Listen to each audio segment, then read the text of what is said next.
नमस्कार दोस्तों, स्वागत है आपका डीप नॉलेज में। साइलेंस क्यों इतना ज़रूरी है हमारे लाइफ के लिए? क्यों ऐसा ऋषि मुनि कहते हैं कि एनलाइटनमेंट के लिए अकेलापन या अंदर का साइलेंस मस्ट है। ज़ेन मास्टर्स जानते हैं कहाँ पाए जाते हैं? कभी देखा है ज़ेन मास्टर्स को? कहीं फ़ोटो देखी है? कैसे दिखते हैं? गाउन पहन करके। थीच नाथ हन ज़ेन मास्टर थे। तो ये लोग एक ख़ास वर्ड यूज़ करते हैं, सतोरी। सतोरी से ये समझाना चाहते हैं वो एक्सपीरियंस जिस समय हमारे अंदर में कोई थॉट नहीं होता। इसको थॉटलेस स्टेट कहते हैं लोग। इसको एकहार्ट टोल टोटल प्रेजेंस कहते थे। फिलहाल हम लोगों का जो प्रेजेंस है, बिना साइलेंस का, थॉट्स का बना हुआ, वो आधा प्रेजेंस है। सतोरी होता है टोटल प्रेजेंस, चाहे कुछ सेकंड के लिए हो। आश्रम में जितने भी ज़ेन मास्टर्स होते हैं वो घंटों घंटों प्रैक्टिस करते हैं, बैठने की, देखने की, हर चीज़ को अवेयरनेस के साथ करने की, ताकि उनको ये सतोरी का एक्सपीरियंस हो जाए, जो केवल कुछ सेकंड्स का होता है। लेकिन जब आता है तो वो ऐसा महसूस होता है जैसे ग्रेस। शायद इसी को देख करके पुराने ज़माने में लोगों ने कहा होगा मुझे भगवान का दर्शन हुआ। और यही सतोरी जो कुछ सेकंड्स का एक्सपीरियंस होता है, ये आपको एनलाइटनमेंट का एक्सपीरियंस देता है। हम लोग, आम आदमी भी इसको कभी कभी एक्सपीरियंस करते हैं। एक ऐसा स्टेट जिसमें कोई थॉट नहीं होता, लेकिन हम होते हैं, प्रेजेंस होता है। हम जानते नहीं हैं उसको, इसलिए हमको नहीं रियलाइज़ होता कि हमने सतोरी एक्सपीरियंस किया है। इसके लिए कोई ख़ास प्रैक्टिस नहीं चाहिए, बस माइंड का रिलैक्सेशन चाहिए। नेचर में खूबसूरती है, हमको नहीं दिखती, क्योंकि हम उसके साथ पूरी तरह से प्रेजेंट नहीं है। हमारी प्रेजेंस लाइट की तरह है, रोशनी की तरह। अगर कम है तो चीज़ें दिखती हैं बट खूबसूरत नहीं दिखती, वो आनंद नहीं देती, वो जॉय नहीं देती। और वहीं पर प्रेजेंस बढ़ जाता है। अब एक आदमी को जब बहुत ज़ोरों से भूख लगता है तो वो पेट में एक क्रेविंग क्रिएट करता है, जिसकी वजह से भोजन बहुत डीपली एक्सपीरियंस होता है। नेचर की 3 क्वालिटीज़ हैं। छोटा सा पौधा हो चाहे बड़ा सा पहाड़, वो खूबसूरत होता है, वो मैजेस्टिक होता है और वो सेक्रेड होता है। खूबसूरत, मैजेस्टिक और सेक्रेड, ये तीनों क्वालिटी हमको नॉर्मल लाइफ में कहाँ दिखती है? कभी कोई ऐसी चीज़ देखी है जो बहुत खूबसूरत हो, जिसको आप कह सकें डिवाइन है? कहते हैं भगवान कण कण में है, लाइफ कण कण में है। कल हम लोग कृष्णा जी के साथ कुछ पढ़ रहे थे। कृष्णमूर्ति समुद्र के किनारे वॉक कर रहे थे और अचानक से बोलते हैं गैप ख़त्म हो गया। कृष्णा जी अपने बारे में बोलते हैं, आसमान और अपने के बीच का गैप ख़त्म हो गया। और बोलते हैं खूबसूरती और प्यार था सब जगह, समुद्र के किनारे भी, आसमान के उधर पहाड़ों के पास भी, और समुद्र के बीचों बीच में भी। ये कोई ऐसा एक्सपीरियंस है जिसको हम लोग कह सकते हैं मैजेस्टिक या ब्यूटीफुल। ये नेचर में है। हम लोग बहुत बार सपने में इस तरह के एक्सपीरियंसेस करके आते हैं कि हमको लगता है सर ये बहुत ही गहरा एक्सपीरियंस था, समुद्र की गहराइयों का एक्सपीरियंस। उसको हम लोग एक्सप्लेन नहीं कर सकते इस माइंड के बाउंड्रीज से, लेकिन हाँ, उसको एक्सपीरियंस किया जा सकता है किससे? साइलेंट प्रेजेंस से। कृष्णा जी बोलते नहीं हैं, लेकिन फिर भी कहते हैं। आसमान को देखा है कभी? एक एब्सोल्यूट स्टिलनेस है नेचर में, स्पेस में। वो स्टिलनेस, एब्सोल्यूट स्टिलनेस हमारे अंदर में भी है, लेकिन महसूस नहीं होती। हो सकती है अगर हम लोग अपने थॉट्स की पूंछ पकड़ के खो न जाए। जो भी हमारे थॉट्स चलते हैं वो हमको भटकाते जाते हैं। इसी मोमेंट पर हमारे अंदर और हमारे बाहर वो एब्सोल्यूट स्टिलनेस या प्रेजेंस या साइलेंस है। अगर हम उसको विटनेस करना चाहें, अगर वो हमारे लिए इम्पॉर्टेंट हो, तो ये थॉट्स बहुत डिस्ट्रैक्ट नहीं कर पाएंगे हमको। तब ये नेचर हमको हेल्प कर सकता है। इसी कमरे में बैठना, यही आवाज़ें जो हम सुन रहे हैं, चाहे कुत्तों की आवाज़ हो, चाहे कोई बहुत तेज़ी से चलने वाली चिंता जो मन के अंदर चलती है, ये हमको हेल्प भी कर सकती है उस स्टिलनेस को पहचानने के लिए, लेकिन उसके लिए हमको उसमें इंटरेस्टेड होना पड़ेगा, जानने के लिए कि वो स्टिलनेस कैसा होता है, उसका एक्सपीरियंस कैसा होता है। जैसे कोई आदमी किसी से बात करता है तो आसपास की सारी आवाज़ें उसको डिस्टर्ब नहीं करती, बस आपकी आवाज़ सुनाई देगी मुझे। ऐसे ही जब आप केवल स्टिलनेस और साइलेंस को समझना चाहते हैं तब आपके थॉट्स आपको डिस्टर्ब नहीं कर पाते। कानों की एबिलिटी साइलेंस को सुनने की भी है। साइलेंस, अगर दूर कहीं कोई स्ट्रीम बह रहा है, कोई नदी बह रही है, झरने की आवाज़ आ रही है दूर, उसको सुनने में हमारा कोई इंटरेस्ट नहीं जगता, बल्कि कहना चाहिए हम नेचर के साथ नहीं रहना चाहते, क्योंकि हमारी अपनी खुद की, इसको कृष्णा जी कहा करते थे सेंटर, या इसको एकहर्ट टोल कहा करते थे पेटी सेल्फ, हमारे रनिंग थॉट्स, वो ज़्यादा इम्पॉर्टेंट है। उसके साथ हम आइडेंटिफाई करते हैं अपने आप को, और इसीलिए हम सुन नहीं पाते वो सब जो हमारे कान सुन सकते हैं, एटर्निटी को सुन सकते हैं साइलेंस के थ्रू। हम इतने डिस्टर्ब होते हैं ना कि नेचर हमको टच नहीं कर पाता। अगर अवेलेबल हो तो टच कर सकता है। एक ही चीज़ हो सकती है, या तो हम डिस्टर्ब होकर के डिस्टर्बेंस को टच करें और डिस्टर्बेंस को इनवाइट करें अपनी लाइफ में। हमको पता भी नहीं चलता, हम जितना कंफ्यूज्ड और डिस्टर्ब होते हैं उतनी ही कंफ्यूजन और डिस्टर्बेंस इनवाइट करते हैं। या दूसरा ऑप्शन है हमारे पास कि अंदर से शांत हो और अपनी लाइफ में भी इनवाइट करें पीस को, ग्रेस को। ये छोटा सा मन ये नहीं समझ पाता कि जिसको वो प्रॉब्लम्स कहता है, जिसको वो सॉल्व करने की कोशिश करता है, असल में उसकी टीचर है, और जितना उसको सॉल्व करने की कोशिश करता है उतना ही वो सुनना, इसी कान से और इसी आँख से दिख सकता है वो जो आपकी लाइफ को फ्री कर सकता है। लेकिन हम पता है क्या सोचते हैं, हम अपने थॉट्स से एक कंक्लूजन बनाते हैं कि अभी हमको फ्रीडम नहीं चाहिए। हमको पता भी नहीं कि फ्रीडम हमको इसी चीज़ से चाहिए जो आपका परेशानी है इस समय पर, जो भी बड़ी से बड़ी परेशानी है, उसका जो भी आपने थॉट आउट सोल्यूशन सोचा है वो सोल्यूशन नहीं है। कहते हैं हर एक प्रॉब्लम अपने साथ सोल्यूशन लेकर आती है। तो अगर हम प्रॉब्लम को अवॉइड कर रहे हैं, प्रॉब्लम को सॉल्व करने की कोशिश कर रहे हैं, तो हम सोल्यूशन को भी सॉल्व कर दे रहे हैं, साथ ही साथ भगा दे रहे हैं।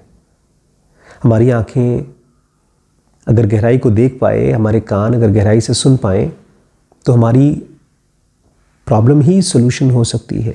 उसके लिए हमको अपने माइंड के अंदर में चलने वाले प्रॉब्लम के बैगेज को टेम्परेली साइड रखना होगा। जो चीज़ें मुझसे सॉल्व नहीं होती ना, मैं उस पर कोशिश करने के बाद छोड़ देता हूँ। रिम्पी उसके बारे में सोचती रहती है। जब भी मेरे हाथ पे कोई प्रॉब्लम आती है, जिस कभी मैं प्रॉब्लम में फंसता हूँ, तो मैं उसके ऊपर सोल्यूशन करने की कोशिश करता हूँ। उसके बाद कुछ देर के लिए उसको मैं छोड़ देता हूँ। छोड़ने का मतलब केवल छोड़ना नहीं है। छोड़ने का मतलब अब वो प्रॉब्लम चली गई मेरे पास से, मेरे माइंड से किसी और के पास, लाइफ कह लीजिए। और फिर जब 1 दिन बाद या 2 दिन बाद वापस मेरे पास आएगी तो थोड़ा सा मैं मैच्योर हो जाऊंगा, थोड़ी सी प्रॉब्लम और सॉल्व हो चुकी रहेगी। इनफैक्ट हर रोज़ जब हम सोने जाते हैं तो लाइफ हमारी प्रॉब्लम्स को थोड़ा सा डिज़ोल्व, थोड़ा सा सॉल्व करती है। लाइफ भी ज़िंदा चीज़ है हमारी तरह ही, लेकिन उसके लिए हमको कुछ देर के लिए अपनी प्रॉब्लम्स को अपने माइंड से छोड़ना होगा। और उस टाइम क्या करेंगे हम? बस सुने और देखें जो भी हमको दिखता और सुनाई देता है। सुनने के लिए और देखने के लिए हमारी टोटल प्रेजेंस चाहिए। लेकिन इसको काम मत समझिएगा, इसको रिलैक्सेशन समझिएगा। कृष्णा जी कहा करते थे, आज ही हमने ज़रूर एडवांस में कवर किया, कि मेडिटेशन का मतलब है फ्लावरिंग ऑफ अंडरस्टैंडिंग। जब हमारी समझ पूरी तरह से फ्लावर हो जाती है उसको बोलते हैं मेडिटेशन। तो सवाल ये उठता है, अंडरस्टैंडिंग क्या है? अंडरस्टैंडिंग है knowing movement of your thoughts. अपने मन में कोई थॉट चल रहा है, उसका मूवमेंट को पहचानना। कृष्णा जी कहते हैं जब तुम्हें अपने अंदर के थॉट्स और अपने इमोशंस छुपे हुए और ऑब्वियस वाले, दिखने वाले, ये पूरी तरह से दिखाई देना शुरू हो जाते हैं, समझ में आना शुरू हो जाते हैं, तब हमारी यात्रा इसके बियॉन्ड जाती है। उसके बियॉन्ड की यात्रा कैसी होती है? वो मोर क्या होता है, उसके बियॉन्ड क्या होता है, उसको नाम देकर के हम समझ नहीं पाएंगे। उसको जितना एक्सपीरियंस करते जाएं उतना ही हम उसके साथ मर्ज होते जाते हैं। थॉट्स के और इमोशंस के बियॉन्ड अगर हम रहें, प्रेजेंट रहें, सो न जाएं, साइलेंटली अवेलेबल रहें, तो कोई ऐसी चीज़ एक्सपीरियंस होगी जिसका नाम नहीं दिया जा सकता, जो इनएफेबल है। क्या होता है इनएफेबल? अकहा, जिसको आप नॉर्मल भाषा से कह नहीं सकते। कोई ऐसी चीज़ जिसको कृष्ण समझाने के लिए अजीबोगरीब बड़ा सा रूप ले लेते हैं, जिसके लिए अजीबोगरीब शब्द यूज़ किए जाते हैं। बोलते हैं मैं यहाँ भी हूँ, वहाँ भी हूँ, सब जगह हूँ, मैं ही मैं हूँ। उसके लिए हमारे माइंड के पास, हमारी भाषा के पास शब्द नहीं है, इसलिए उसको ब्रह्म कहा, नए नए शब्दों से पुकारा गया। कृष्ण ने अर्जुन को बहुत से जगहों के बारे में कहा है कि मैं पर्वतों में ये हूँ, नदियों में ये हूँ, राजाओं में ये हूँ। अगर हम अवेलेबल रहें, हमारी प्रेजेंस, थॉट्स के डिस्टर्बेंस के बिना वाली प्रेजेंस, तो जहाँ जहाँ भी ब्यूटी है वहाँ वहाँ हम खुद को एक्सपीरियंस करेंगे। चीज़ें हमको बहुत छोटे से एंगल से दिखाई देती हैं। हमारे कौन से एंगल से? हमारे तकलीफ़ के एंगल से, हमारे कंप्लेन के एंगल से। लेकिन उसी कंप्लेन और तकलीफ़ के बियॉन्ड जब चला जाता है माइंड, थॉट्स, तब हम एक्सपीरियंस करते हैं वो, जिसको कृष्णा जी कहा करते हैं सेल्फ, होलनेस।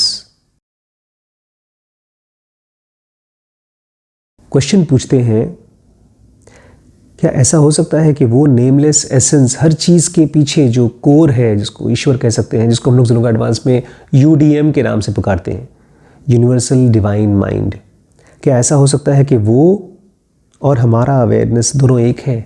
कहते हैं कि एनलाइटनमेंट जंप है, हमारे ईगो का जंप अननोन में। जब हम अपनी गर्दन दे देते हैं काटने को कि तुम ले लो, तब हमको मिलता है नया जन्म। इसलिए एनलाइटमेंट को नया जन्म भी कहा जाता है। हमारे पास अपना खुद का प्रेजेंस है, अवेयरनेस है, और लाइफ के पास भी अपनी खुद की प्रेजेंस और अवेयरनेस है। लेकिन हम अपने अवेयरनेस को या प्रेजेंस को या अपनी साइलेंस को डाइल्यूटेड करके रखते हैं, डिस्टर्ब करके रखते हैं। ऑब्वियसली हमारे पास अपनी प्रॉब्लम्स हैं और हमको लगता है हम ही अपनी प्रॉब्लम्स को सॉल्व कर रहे हैं। लेकिन जब ये हमारी अपनी प्रेजेंस हमारे थॉट्स से हट जाती है, खाली हो जाती है अननेसेसरी थॉट से, तब आपको शायद ये क्लिक हो जाए और शायद ये जंप हो जाए। कौन सा जंप? हमारी अवेयरनेस में से इस कॉस्मिक कॉन्शियसनेस की अवेयरनेस, बल्कि उसको अवेयरनेस कहना भी गलत है, उस कॉस्मिक कॉन्शियसनेस के अंदर। और शायद इसी को एनलाइटनमेंट कहते हैं। इसीलिए साइलेंस एनलाइटनमेंट तक पहुंचाने का जरिया हो सकता है। एक क्वेश्चन है आपका।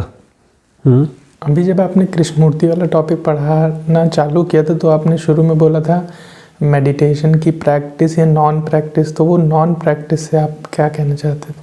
जब हम मेडिटेशन करने की कोशिश करते हैं, तुरंत जैसे ही हम करते क्या हैं, हम कुछ सुनने की कोशिश करते हैं। बैठ करके अपने अंदर में अपने थॉट्स को देखने की कोशिश करते हैं, अपने आवाज़ों को सुनने की कोशिश करते हैं, और क्या करते हैं? ब्रीथ, सांस लेते हैं। लेकिन इसके साथ साथ हमारा ब्रेन एक और काम करता है, सोचता है। और उस सोचने में किस चीज़ के बारे में सोचता है? वो सोचता है कि हम मेडिटेशन कर रहे हैं और इससे हमें क्या मिलेगा। लेकिन असल में वो ये नहीं सोचता कि क्या मिलेगा, वो सोचता है कब मिलेगा, मुझे शांति कब मिलेगी। अगर छोटी मोटी, जैसे हमने अभी बात की सतोरी की, वो कॉस्मिक कॉन्शियसनेस का एक्सपीरियंस कब मिलेगा। और इस पूरे प्रोसेस में जो मिलता है वो चूक जाता है। अब अगर किसी ने ये समझा दिया कि मेडिटेशन करने से कुछ नहीं मिलता, तब हमारा माइंड कहता है तब क्यों करें हम मेडिटेशन, तब कोशिश भी क्यों करें। हमारे माइंड को कोई भी चीज़ को रेगुलरली करने के लिए हल्की फुल्की प्रॉमिस चाहिए, उसको प्रेडिक्शन चाहिए कि अगर ये काम करूंगा तो ये तो होना ही चाहिए, कम से कम कुछ बहुत सटल प्रॉमिस चाहिए। और इसीलिए बहुत से योगीजन सालों साल तक, 20 साल तक प्रैक्टिस करते हैं, मेडिटेशन करते हैं, लेकिन किसी एक पॉइंट पर आकर के फंस जाते हैं, क्योंकि वो बोलते नहीं हैं। वो शायद ऑब्वियसली अपने थॉट्स में सोचते नहीं हैं, बट हिडन फॉर्म में रहता है कि कब होगा, वो कब होगा। लेकिन जब आप, जैसे कृष्णा जी कहते हैं, मेडिटेशन मतलब अंडरस्टैंडिंग का फ्लावरिंग। ये बड़ी इंटरेस्टिंग बात है। इसमें शुरुआत होती है कन्फ्यूजन से। जैसे अभी श्रद्धा के साथ हम लोग यहाँ पर 2 दिन से हैं, और एक कोई ऐसी चीज़ हुई जिसको मैं कहूँगा एक्सीडेंट, कोई ऐसी चीज़ जो श्रद्धा भी नहीं चाहती थी, मैं भी नहीं चाहता था, और वो हो गया। और ऐसे ही हम लोगों के साथ हुआ है, हम सबके साथ होता है। बहुत से बड़े बड़े एक्सीडेंट्स और बहुत से ऐसे एक्सीडेंट्स जो हमको पता भी नहीं कि हमने किए हैं। आप अपनी लाइफ में कहीं ना कहीं पहुंचना चाहते थे, कोई अच्छी लाइफ जीना चाहते थे, चाहे फाइनेंशियली चाहे मेंटली। क्या आप ये कह सकते हैं कि आपकी लाइफ का रिजल्ट आपके ही थॉट्स और आपके ही एक्शन का रिजल्ट है? आपका अपना कुछ रोल है अपनी लाइफ की कन्फ्यूजन में? इसका मतलब ये कि जितना क्लियर मैं अपने थॉट्स के बारे में हूँ, अपने परसेप्शन के बारे में हूँ, उतना कॉन्फिडेंट नहीं होना चाहिए। जब तक मेरे मन में सवाल नहीं होंगे तब तक उसका जवाब नहीं खोजूंगा। स्टार्टिंग होती है मेडिटेशन की through confusion that I don't know my self. जिस चीज़ को मैं खोज रहा हूँ, कोई पीस, कोई एनलाइटनमेंट या कोई क्लैरिटी या कोई वननेस जिसको कृष्णा जी कहते हैं, अवेयरनेस, वो चीज़ कैसी होगी आई डोंट नो। इससे हम लोग शुरुआत नहीं कर पाते। हमको लगता है कि थोड़ा बहुत आइडिया तो है हमको। जब मैं कहता हूँ मेडिटेशन की प्रैक्टिस या नॉन प्रैक्टिस, तो मैं कहता हूँ अपनी परसेप्शन को गहरा करना बिना किसी वजह के। जैसे कोई आदमी जाके बैंक से पैसा निकालता है क्योंकि उसको खर्च करना होता है, ऐसे ही हम लोग अवेयरनेस निकालते हैं या अवेयरनेस प्रोड्यूस करते हैं जब ज़रूरत पड़ती है। तो हमारे कानों की कुछ काबिलियत है सुनने की, आंखों की देखने की, हमारे माइंड की सोचने की, ये एक नॉर्मल कैपेसिटी है। इससे ज़्यादा हमको नहीं चाहिए। और ज़्यादा गहरे कान, और ज़्यादा परसेप्टिव आँखें, और ज़्यादा गहरा सोचने वाला दिमाग हमको नहीं चाहिए। और अगर चाहिए तो देख लेंगे बाद में, जब चाहिए होगा तब। तो जब हम वेट करते हैं किसी वजह की, किसी कारण की, किसी फल की, अपने आप को और गहरा करने के लिए, जब कृष्णा जी कहते हैं मेडिटेशन मतलब अंडरस्टैंडिंग की फ्लावरिंग या अंडरस्टैंडिंग की गहराई, तो कह रहे हैं तुम्हारे ब्रेन की कैपेसिटी है, जो भी अभी है उससे और गहरा होने की कैपेसिटी है, उसका नेचर है। लेट इट बी, उसको रोको मत। और हम उसको रोकते हैं। जब भी हम शांत नहीं बैठते, जब भी हम खुद को टाइम नहीं देते, जब भी हम नेचर के पास नहीं रहते, तो हम अपने ब्रेन की गहराई को होने से रोकते हैं। इसलिए मैंने कहा नॉन प्रैक्टिस मतलब आप बैठें शांति से, और जब कोई उम्मीद आए, कोई थॉट आए, तो उसको पहचान लें। हर रोज़ बैठें, जब भी मौका मिले तब बैठें। लेकिन प्रैक्टिस मतलब मुझे कुछ रिजल्ट चाहिए, नॉन प्रैक्टिस मतलब शांति से बैठना, यही मेरा रिजल्ट है। इस प्रैक्टिस से मुझे कुछ और नहीं चाहिए। ये एक्टिविटी अपने आप में कंप्लीट है। उसके बाद जो होना होता है होता है। इसलिए कृष्णा जी कहते हैं meditation is the flowering of understanding. वो फ्लावरिंग कैसी होगी वो नहीं पता मुझे। जब मैं शांत होऊंगा तो मैं कैसे सोचूंगा, कैसे बिहेव करूंगा, वो मुझे नहीं पता। मेरी लाइफ कैसी होगी मुझे नहीं पता। वो फ्लावर होगी तो देखा जाएगा।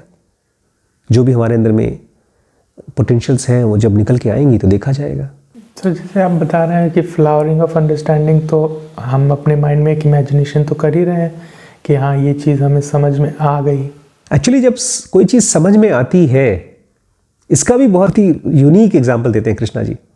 कहते हैं जब अंडरस्टैंडिंग आती है तो अंदर कुछ डिस्ट्रॉय कर देती है, एक चमक की तरह आती है और अंदर में कोई चीज़ डिस्ट्रॉय कर देती है, हमारे कन्फ्यूजन को डिस्ट्रॉय कर देती है। अंडरस्टैंडिंग ऐसा नहीं होता कि धीरे धीरे आएगी। एग्जाम्पल के तौर पे मुझे पता भी नहीं था मेरे पास सवाल है। जब मैंने WBX के वीडियोस बनाना शुरू किया तो मेरे मन में सवाल था, इसलिए मैंने, मुझे लगता है वो सीरीज़ बनाई जिसमें हमने 4 कंपनीज़ को कवर किया, अमेज़ॉन, गूगल, इस तरह की 4 कंपनीज़ को कवर किया था एक सीरीज़ में। बट वो क्लियर नहीं हो पाया। जो भी समझ में आया, जो किताब पढ़ी वो समझ में आया, लेकिन क्वेश्चन क्या था, एक फास्ट ग्रोइंग कंपनीज जैसे बनती हैं और कैसे बनती हैं, ये क्वेश्चन था। और इस क्वेश्चन को जब रीड हॉफमैन मिले तो झटके से एक फीलिंग आई डिस्कवरी की। अंदर में कंफ्यूजन जो होता है वो लिमिटेशन की तरह होता है। मैं आपको देख रहा हूं और मैं जानना चाहता हूं कि क्या चीज़ है जो आपको परेशान कर रही है और कैसे वो ख़त्म हो सकता है।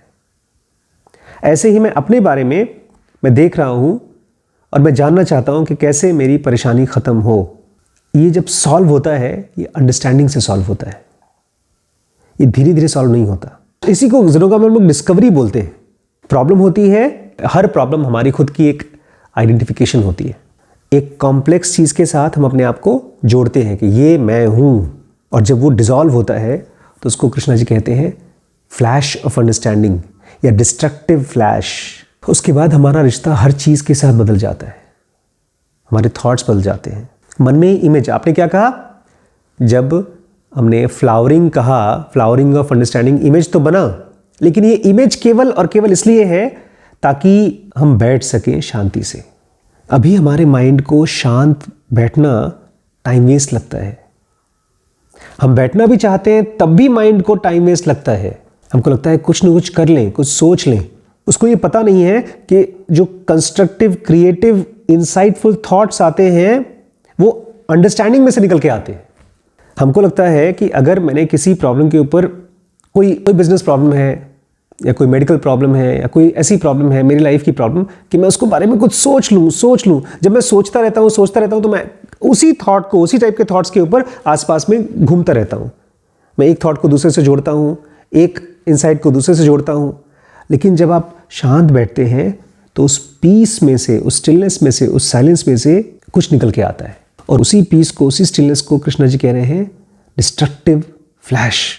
और एक और बात कहते हैं, अंडरस्टैंडिंग टाइम के बॉर्डर के अंदर नहीं होता, मतलब थॉट्स में से नहीं आती अंडरस्टैंडिंग। आपने कहा सर मेरे मन में एक फोटो तो बन गई अंडरस्टैंडिंग की, फ्लावरिंग ऑफ अंडरस्टैंडिंग, ठीक है बन गई तो बन गई, लेकिन वो अंडरस्टैंडिंग नहीं है। अंडरस्टैंडिंग आती है साइलेंस में से। इसलिए देखिए हम लोग बहुत बार प्रॉब्लम को लेकर बैठे रहते हैं, परेशान रहते हैं, फिर सो जाते हैं, फिर उठते हैं तो थोड़ा सा क्लैरिटी आती है। वो थोड़ी सी क्लैरिटी कहाँ से आती है? रात को सोने की स्टिलनेस से, नींद की वजह से एक ब्रेन में गैप आता है, और वो गैप फिर हमारे जितने भी थॉट्स हैं उनको उनकी सही जगह पर फिट करके हमको दिखाने की कोशिश करता है। वो साइलेंस जिंदा है। जैसे छोटा बच्चा होता है, उसको पता नहीं होता कि 1000 का नोट है तो उसकी वैल्यू नहीं करता।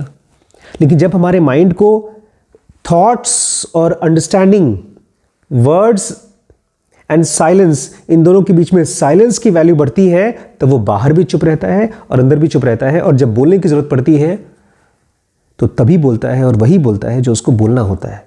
और जब तक उसको वो चीज़ बोल नहीं लेता, सोच नहीं लेता, तब तक वो उसको रीअरेंज करता रहता है, अपने लिए भी दूसरों के लिए भी। इसलिए लोगों ने किताबें लिखी हैं कि मेरे हिसाब से ये है इनसाइट, ये है परफेक्ट एग्जाम्पल। हम लोग ज़बरदस्ती अंडरस्टैंडिंग पैदा नहीं कर सकते, हम खाली वेट कर सकते हैं, पेशेंट हो सकते हैं, और फिर अंडरस्टैंडिंग को आने दे सकते हैं।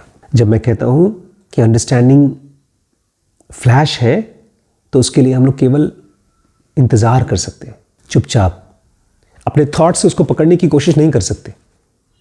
एक प्रॉब्लम को हम कितना भी सोच लें, और हमको यही नहीं पता, इसलिए हम सारे प्रॉब्लम्स को सोच कर सॉल्व करने की कोशिश करते हैं, और इसी को बोलते हैं हम लोग स्ट्रेस। हमारा दिमाग फटता है, हम क्या कर लें। दिमाग ये भी कहता है कि पीछे मुड़ करके ये ठीक कर देते, ऐसा नहीं करना चाहिए था।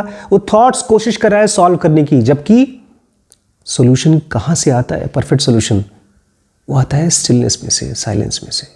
इनफैक्ट देखा जाए तो ये पूरा का पूरा दुनिया एक इमोशन है, इसका सॉल्यूशन है साइलेंस।